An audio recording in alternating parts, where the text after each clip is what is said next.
একজন বিবাহিত মেয়েকে কিন্তু অনেক ছেলেরা কিন্তু টার্গেট করে এবং কি তাকে অনেক মিষ্টি মিষ্টি কথা বলে, তোমার জামাই তোমাকে সময় দেয় না, তুমি এত সুন্দরী এত রূপসী এত সুন্দর, তোমার স্বামী তোমাকে সময় দেয় না, মিষ্টি মিষ্টি কথা বলে না, আমি তোমাকে অনেক ভালোবাসি, তুমি কেন আগে আমার জীবনে এলে না?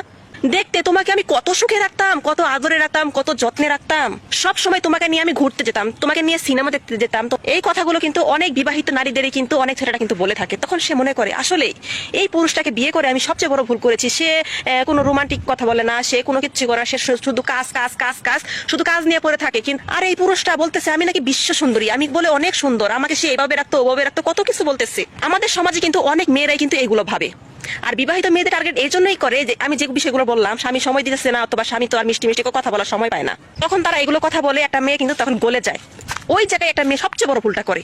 ছোট্ট করে একটা কথা বলি, আপনার স্বামী আপনাকে সময় দিতেছে না অথবা আপনাকে মিষ্টি কথা বলে না, আপনাকে নিয়ে সিনেমা দেখতে যাচ্ছে না, আপনাকে নিয়ে একটু ঘুরতে যাচ্ছে না, সে সময় পাচ্ছে না, কিন্তু